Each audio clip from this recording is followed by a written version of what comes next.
très heureux de recevoir Daguerre. Juste les amis, Daguerre, pour vous dire, si tu veux. moi je vous laisse tranquille, je pars en vacances. Voilà. Bonnes vacances, frère. Merci les gars, prenez bien soin de Daguerre parce que c'est un invité qu'on vous offre comme ça sur un plateau. Donc soyez sympas avec vous et lâchez des subs. Allez, merci les amis, bisous, ciao. Bon, lâchez les follow surtout et pas forcément les subs, il n'y a pas de galère. Daguerre, bienvenue.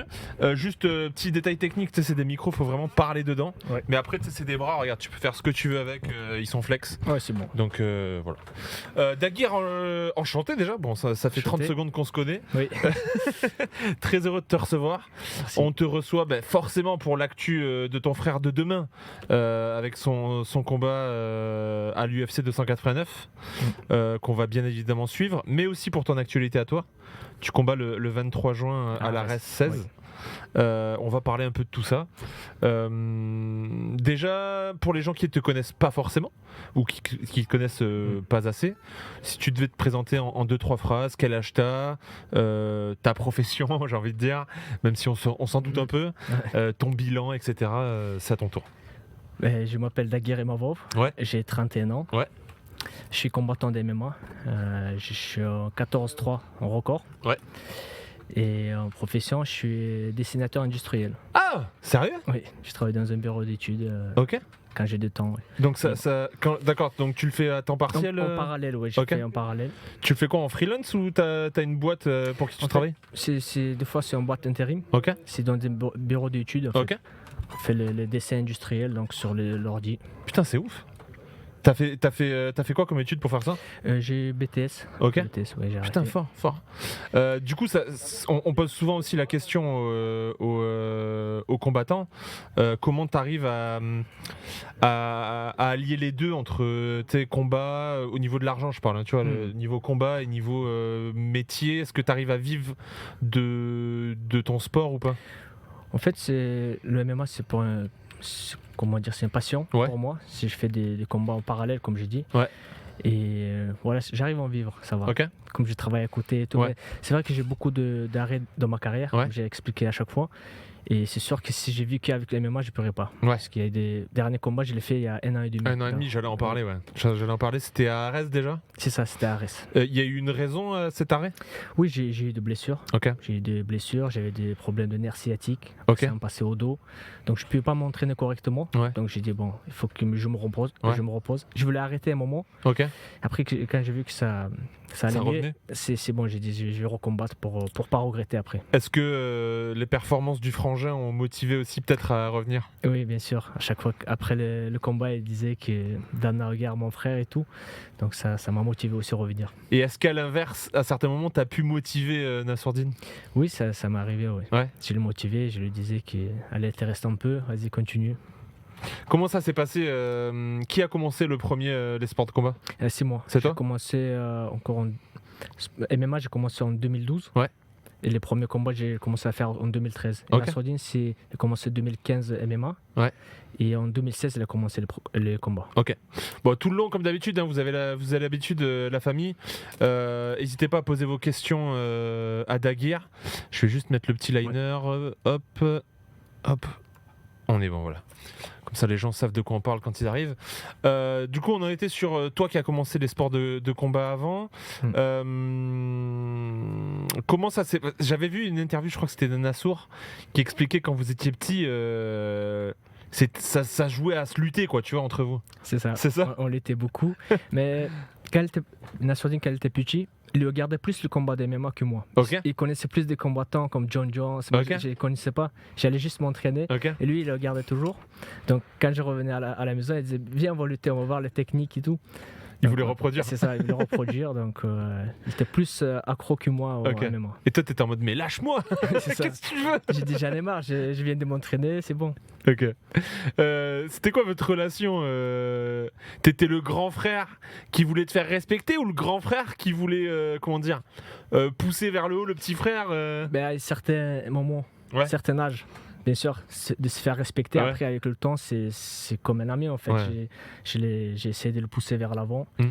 Et voilà, c'est comme avec mon grand frère, j'ai un grand frère aussi, Ouais. Ibrahim. Ok. Lui, c'est pareil avec moi, on est des meilleurs amis en Ok, ok. Tous les trois. C'est ça. Ça régale Après, comme relation. Le plus petit, mais on a un quart il a 12 ans. Ok. Il y a Donc, pas mal d'écart. Ouais. Donc, Là, c'est quoi? C'est la victime, le petit? non, Ok. plus gâté. Ok. On connaît. Ouais, t'es au MMA Factory, on est d'accord? Oui. Barça, il MMA demande. Factory. Depuis toujours Oui, je suis arrivé en MMA Factory en 2016, Ouais. en septembre 2016. Avant ça, j'ai m'entraîné à côté de Marseille, Ok. à 50 km de Marseille, c'est à Salon-de-Provence. Ok. C'est une petite ville Ouais. de 50 Très 000 belle ville. habitants. Très belle ville. Et donc, c'est là-bas que j'ai commencé MMA. T'aimes le foot? J'aime quand c'est le final du championnat du monde. Ok. Quand la France joue au final, ça m'intéresse. Quel match? Sinon, avant ça, j'ai. Je voulais simplement savoir si c'était pour Marseille au foot ou pas. C'est tout. Après, en gros, je suis pour la France quand c'est championnat du Ok. monde. Après le reste. Ça régale, bon, ça régale. Qu'est-ce que je voulais dire? Ouais, il y a Grover qui demande qui a commencé à taper l'autre en premier parmi tous les frères. J'ai commencé en premier. Après, le rôle s'est reversé. J'aime la franchise. Après, c'est bien sûr c'est Nassourdi qui a pris. Mais après, par respect, c'est que quand on fait des sparring, il va vraiment doucement. Bien sûr. Je vais prendre le rôle des médias, de tous ceux qui parlent du combat de ton frère de Nassourdine de demain, que ça soit RMC, et même tous les autres médias, MMA, etc. Beaucoup disent que c'est le combat de la dernière chance, en tout cas à l'UFC pour Nassourdine. Est-ce que vous, dans la famille, vous êtes d'accord avec ça? Ça vous saoule qu'on dise ça? C'est quoi un peu votre vision sur ce combat-là? Non, pour moi, c'est pas une dernière chance. Ok. Parce que, on va dire, il a 4-2 à l'UFC actuellement. Donc, il a combattu son dernière défaite, il l'a eu contre un top 7. Ouais, Sean Strickland. Strickland est à 93 kg, donc je pense que c'est pas sa dernière chance. Voilà, je sais pas pourquoi il dit ça. Ouais, bien sûr. Bon, après, tu connais, c'est les scénarios pour que les gens comprennent un peu en quelques mots, tu vois. Mais j'imagine que ça peut être saoulant aussi pour vous qu'on dise c'est le combat de la dernière chance, quoi, tu vois. C'est ça. Pour vous et pour Nassourdine surtout. On m'a posé la question déjà plusieurs fois. J'ai dit, c'est bizarre comme on dit ça. Donc c'est.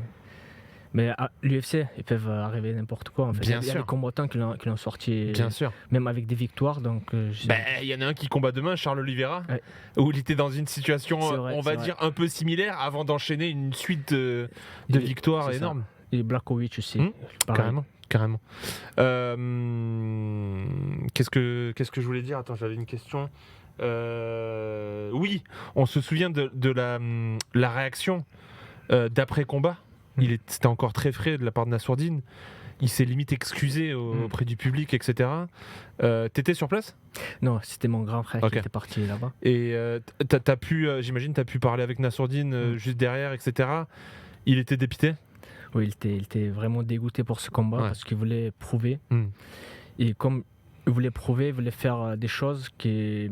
Comme ils n'avaient pas préparé le game plan contre Strickland, pour moi, dans le top 10, c'est le plus dur à boxer. Parce qu'il n'a pas un box pédagogique. Donc, tu fais bien de le rappeler, c'était un short notice. Il avait changé d'adversaire au dernier moment. Short notice, contre des adversaires comme ça, il faut se bien préparer 2-3 mois en avance.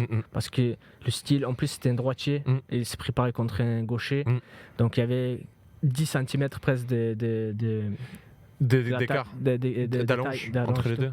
Donc c'est ça qui a joué. Du coup, avec du recul, même si au final on a bien conscience que c'est pas du tout dans sa nature de refuser, tu penses qu'il aurait dû refuser ce combat? Je pense que oui. Ouais. Je pense que oui, mais lui c'est toujours comme ça, même s'il a des blessures.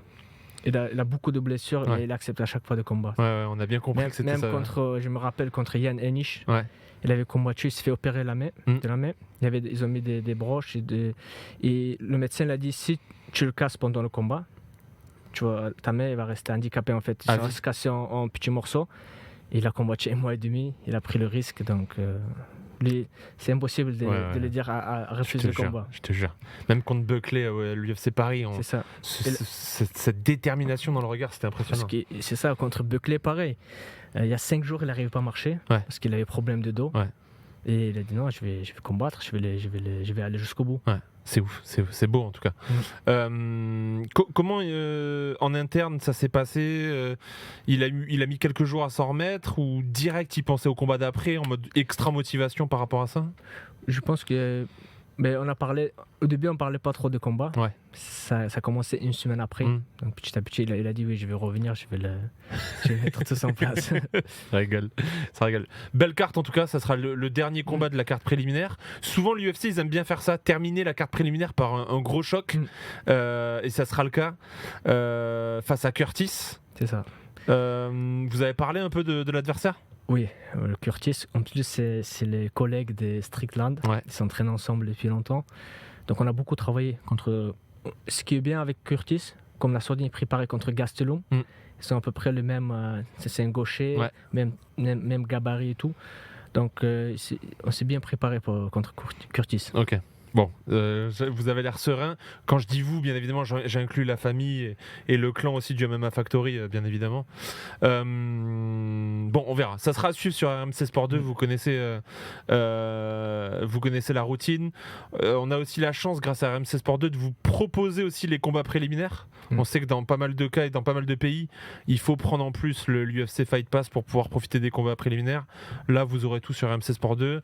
Il y a l'offre à 15 balles, hein, je vous l'ai rappelé tout à l'heure, pour pouvoir profiter de un mois au lieu de 25. Vous faites point d'exclamation offre dans le chat et vous avez tout ce qu'il vous faut. Il y a Roro qui te pose une question. Daguerre, si je peux te poser une question, je viens d'arriver. Tu penses quoi des gens qui considèrent Nassourdine comme étant surcoté ? Non, je pense pas qu'il est surcoté. Même si c'est mon frère. Mais si j'ai rêvé un combattant que je connaissais pas et tout, j'aurais dit non, il est pas surcoté. Ouais. Surtout que... Parce qu'en France, comme on parle beaucoup de lui, les gens ils pensent qu'il est surcoté. C'est pour ça en fait. Mais c'est normal, en France on doit mettre en avant les combattants. Donc les gens ils pensent ça parle de partout de lui en fait. Est-ce qu'au final les gens qui disent qu'il est surcoté, c'est pas les mêmes qui il y a encore 2 combats disaient que c'était une future star de l'UFC ? C'est ça en fait. Après, comme je disais, l'UFC c'est... Il faut construire bien la carrière aussi pour voir. Mais Nassourdine, comme il prend des combats, tous les combats, il refuse jamais des combats. C'est pour ça qu'il est rentré dans le top 15 aussi rapidement. Donc c'est pour ça, je pense que non, il n'est pas surcoté parce que c'est pas parce que c'est mon frère, c'est un vrai guerrier. En prenant du recul. De toute façon, on a bien compris que tu prends du recul aussi. Tu l'as même dit tout à l'heure, il aurait dû refuser le combat. Là, il aurait dû. On sent que pas surcoté, pas sous-coté. Il a le niveau top 10. Ouais, exactement. Pour terminer sur Nassourdine, après, on va parler de toi et de ton futur combat. Tu le vois aller jusqu'où ? Tu penses qu'il peut aller jusqu'où ? Il va prendre la ceinture. Parce que au mois de mars, il a eu à peine 27 ans. Ok. Il a eu ses 27 ans, donc il est jeune. Pour sa catégorie, il est jeune. Donc je le vois. Parce qu'il progresse. Il progresse à chaque entraînement. Juste, avec l'expérience, il va se relâcher plus au combat. Et quand il va se relâcher, ça va être. C'est vrai qu'on sent des fois, peut-être limite, cette envie de trop bien faire. C'est ça. Il a envie de trop bien faire. Et même, des fois, quand on dit. En fait, même en sparring, quand on ramène des boxeurs de haut niveau, il veut les dépasser en fait. Okay. Du coup, c'est ça qui est bien aussi, le caractère qui veut faire plus. Après, des fois, ça peut jouer contre lui. Donc, moi, je pense qu'avec le temps, avec l'expérience, il va trouver la bonne balance. Ça, mais, tout le monde disait pour Pereira, jamais de la vie qu'il va devenir champion du UFC alors qu'il avait battu Adesanya. Donc, il ne faut jamais dire. Bien sûr. Il est trop fougueux, je trouve, trop d'énergie, mais voilà, c'est ce qu'on dit, c'est qu'il y a peut-être trop d'envie limite. Il a le temps de progresser, c'est clair, 27 ans, c'est super jeune, nous dit Barça. Ok, mais c'est top. En tout cas, t'as pas hésité, t'as dit direct, il va prendre la ceinture, c'est sûr. La ceinture, pour moi, il va prendre la ceinture. Si tout va bien, s'il n'y a pas de blessures graves, il va prendre la ceinture. Ça régale. Te concernant, on l'a dit, tu combats après un an et demi de pause pour blessure, etc. Où tu nous as dit aussi, tu as eu pas quelques doutes, mais tu as réfléchi en tout cas à la suite de ta carrière. Tu combats le 23 juin à l'Ares 16 face à Geraldo De Freitas Junior. J'ai essayé de bien le dire.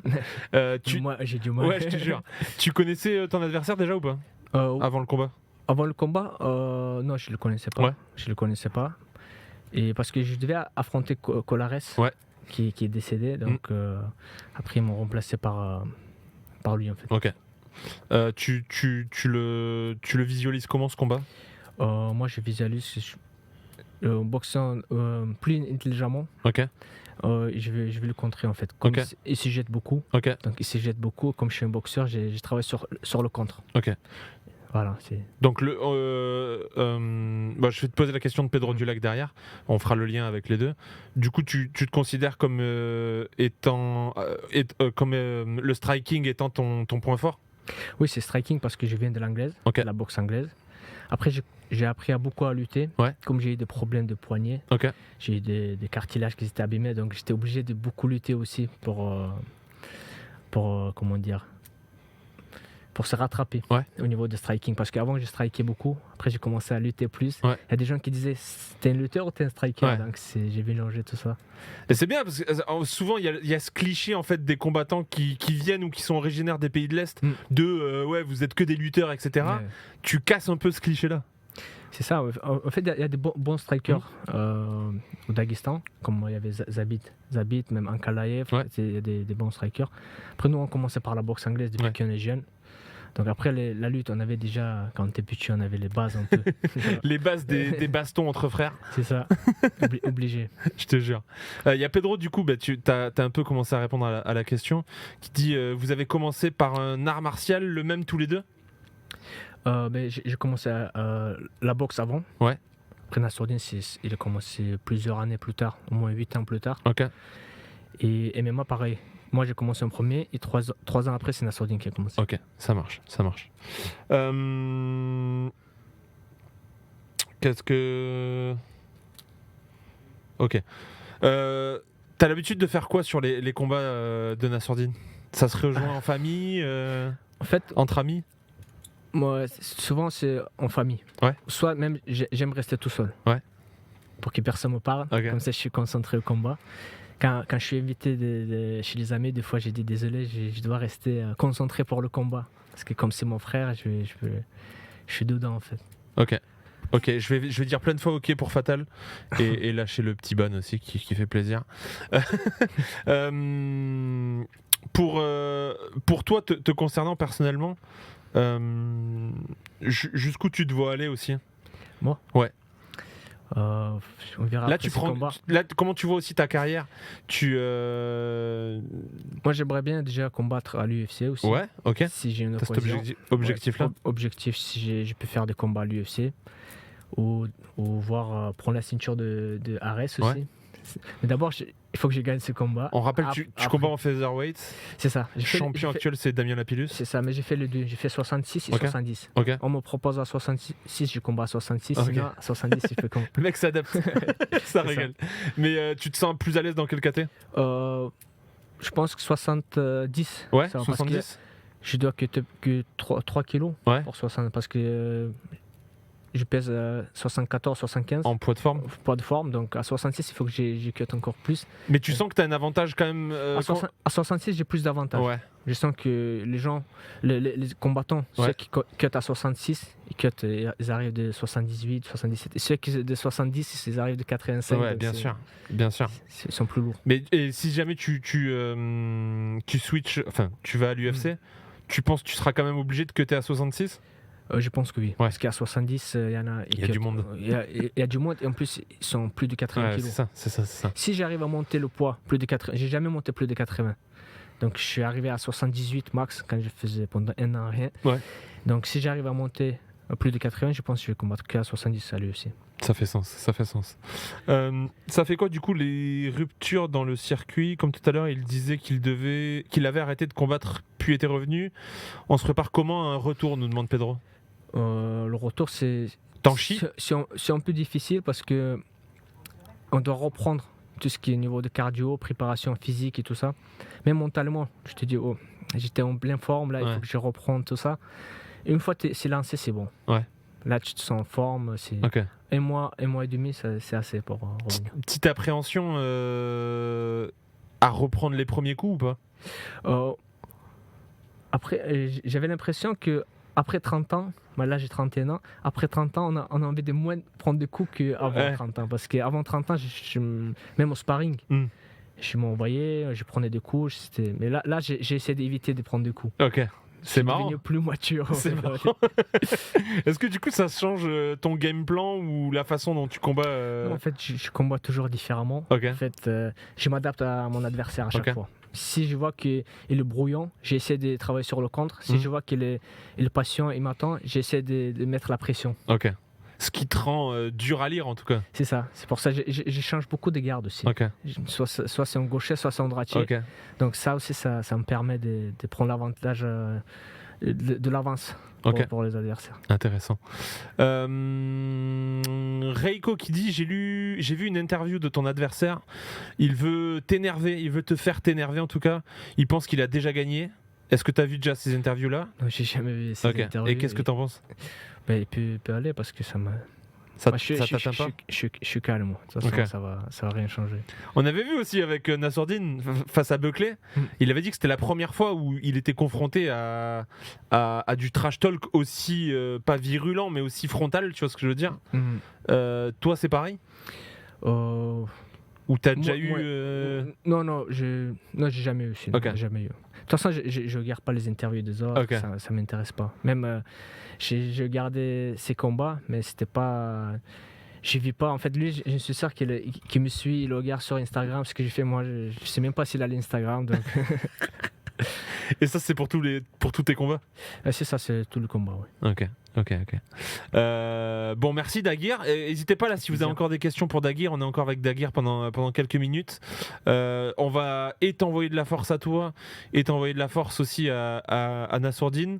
Il y a Wislavani qui demande t'as pas peur d'être dans l'ombre de ton petit frère lorsque tu combats? Oh non. Non? Pas du tout, non. J'ai de l'expérience, donc ça me fait pas peur. Bon, surtout que tu te vois combattre jusqu'à combien de temps? Je sais pas, on verra. Parce qu'on ne peut pas prévoir en avance. Bien sûr. Si ça arrive, encore quelques années, si je peux. T'es dans la force de l'âge, j'ai envie de dire. La 31, c'est top. Pour avoir emmagasiné assez d'expérience et physiquement d'être encore... C'est ça. C'est quoi cette question? Assez Yabi qui dit c'est combien le prix du smoothie au Factory? Smoothie, ouais. Je sais pas, j'ai jamais pris. Je m'attendais à tout ça face à... Benetman, mais je dis ok si je veux les gars, vous êtes sérieux quoi? Vous êtes fous. Bon, Daguerre, merci beaucoup en tout cas. On te souhaite beaucoup de force pour la fin de ta préparation. Merci. Là c'est quoi là, t'en es où dans ta prépa jusqu'au 23? Mais là la semaine prochaine je vais commencer à diminuer un peu. Plus court mais plus intense. Tout ce qui est fractionné, les pattes d'ours, ça je garde. Et le sparring, il faudra diminuer aussi et faire plus léger en fait. Ok. Pas se taper comme d'habitude. Ça marche. Et je lâche un petit dernier ok pour le plaisir. Daguerre, merci beaucoup encore. Franchement, ça régale. Continuez, vous nous régalez vraiment à chaque fois. Que ça soit toi, ton frère, vraiment vous régalez. Beaucoup de force, on envoie beaucoup de force à Nassourdine pour son combat de demain. Là, c'est le moment des pesées. T'as eu des news un peu? En fait, mon grand frère il m'avait dit qu'il restait moins d'1 kilo il y a 1h30. Ok, donc je pense que là il doit être... Ça devrait aller, on est d'accord? Bon. On va aller checker ça. Là, c'est un peu... Voilà, on a les main event et co-main event. Est-ce qu'on a... Non, on n'a pas... Toujours en direct là? Oui, on est toujours en direct, frérot, t'inquiète. Je te préviendrai quand ça sera fait. Attends, on va aller... Juste, je voulais checker si Nassourdine avait passé sa pesée. S'il était passé, en tout cas, sur la balance. Attends, on va aller checker là. Oui! Ah, c'est bon. Voilà, parfait, regardez. C'est Culture MMA, c'est Annès. Hop, Nassourdine qui a validé la pesée. Magnifique. Ça va, elle a l'air bien? Ouais, bien, ouais. On sent qu'il y a un petit regard quand même de j'ai fait un cutting, tu vois, mais... Cutting des 2 kilos, ouais. Voilà, c'est pas la tête de Islam Makhachev ou... c'est pas la tête de Islam ou Charles Oliveira qui cut énormément. Ça. Ok, parfait, ça régale. Bon, Daguerre, merci beaucoup.